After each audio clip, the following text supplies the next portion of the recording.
Shalom saudaraku, berjumpa kembali bersama dengan saya Pendeta Jakob Setio, masih dalam program Sapa Jemaat di Rumah.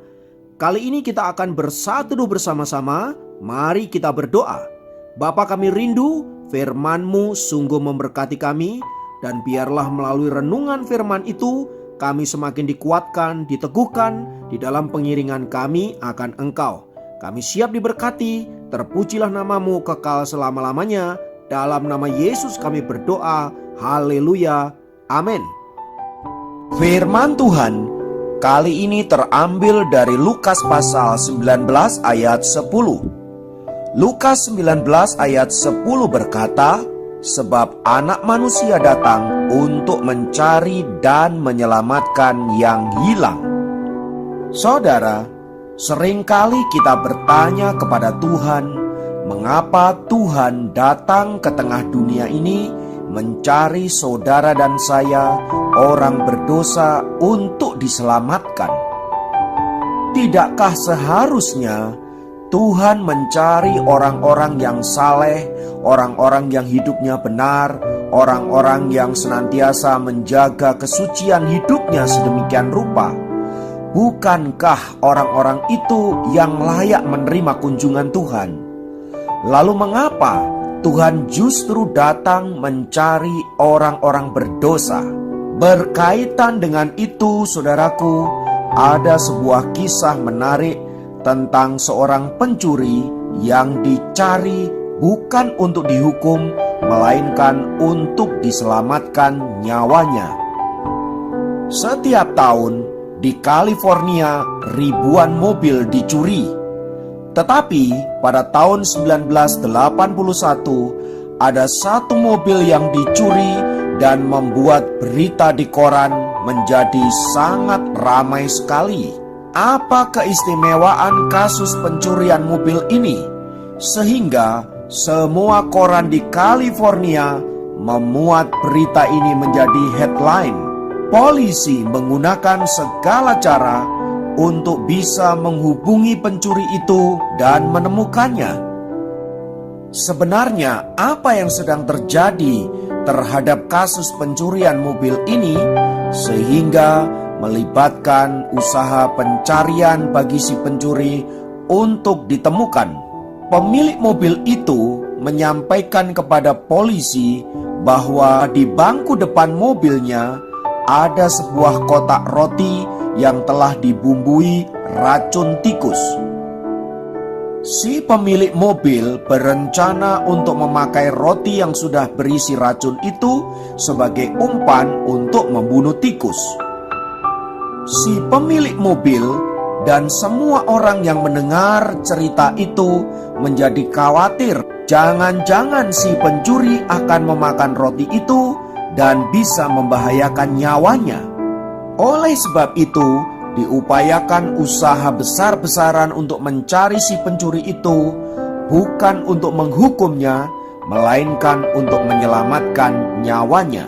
Saudara, kasus yang langka ini tampaknya tepat untuk menggambarkan seperti itulah Tuhan mengasihi kita. Kita adalah orang-orang yang jahat, orang-orang yang berdosa, dan karena kejahatan dan dosa kita itu, kita sedang menuju kepada kematian. Allah tidak menginginkan kematian kita itu. Sekalipun memang karena dosa dan kejahatan kita layak dihukum, tetapi Allah sangat mengasihi kita dan tidak ingin kita mengalami kematian karena dosa-dosa kita itu.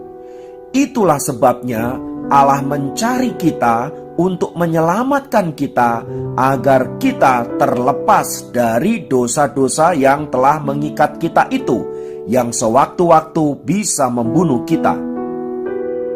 Jadi Allah mencari orang berdosa bukan untuk dihukum, melainkan untuk diselamatkan.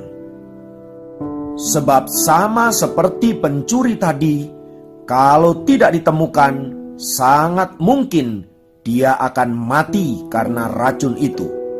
Pun demikian kita, kalau kita tidak ditemukan oleh Allah, maka pastilah kita akan mati binasa karena dosa kita. Itulah sebabnya Tuhan datang bukan untuk orang yang suci, bukan untuk orang yang saleh, melainkan untuk orang berdosa. Yesus pernah berkata, orang sehat tidak membutuhkan dokter, orang sakitlah yang membutuhkan dokter. Dengan kata lain, ia ingin mengatakan mereka yang merasa diri suci, merasa diri saleh, merasa diri benar, mereka tidak membutuhkan juru selamat. Juru selamat hanya diperuntukkan kepada mereka yang merasa berdosa, mereka yang merasa tidak berdaya, mereka yang hidup di dalam dosa, dalam kecemaran, dan di dalam belenggu-belenggu. Mereka ini adalah orang-orang yang memang tidak bisa keluar dari dosa mereka dengan kekuatan mereka sendiri. Itulah sebabnya Tuhan datang untuk menolong mereka. Tuhan datang untuk menyelamatkan mereka. Dan orang itu adalah saudara dan saya. Oleh sebab itu saudaraku, tepatlah firman Tuhan yang berkata bahwa Anak Manusia datang untuk mencari dan menyelamatkan yang hilang. Maka patutlah kita bersyukur karena sebagai orang-orang yang hilang, kita telah ditemukan oleh Allah dan sekarang kita menjadi milik kepunyaan Allah. Dan kita percaya di bawah kepak sayapnya kita mendapatkan perlindungan, penyertaan, dan yang lebih penting dari semua itu adalah keselamatan jiwa kita. Oleh sebab itu, untuk merespon kebenaran firman Tuhan ini, mari kita bersyukur kepada Allah dengan cara mengasihi Dia, dengan cara melayani Dia, dengan cara mentaati firman-Nya. Dan biarlah hidup kita senantiasa ada di dalam penyertaan-Nya sampai seluruh rencana Allah digenapi di dalam dan melalui diri kita. Mari kita berdoa. Tuhan, kami naikkan pujian dan syukur kami kepadamu karena kami adalah orang-orang berdosa, orang-orang yang terhilang. Namun karena kasih-Mu, Engkau datang menyelamatkan hidup kami. Dan sekarang kami menyerahkan hidup kami ke dalam tangan kasih-Mu. Pakailah kami menjadi alat-Mu, supaya melalui kami boleh memberitakan nama-Mu serta memuliakan Engkau. Terpujilah nama-Mu Bapa kekal selamanya. Dalam nama Yesus kami berdoa. Haleluya. Demikian program Sapa Jemaat kali ini. Sampai jumpa dalam program Sapa Jemaat yang lain. Tuhan Yesus memberkati.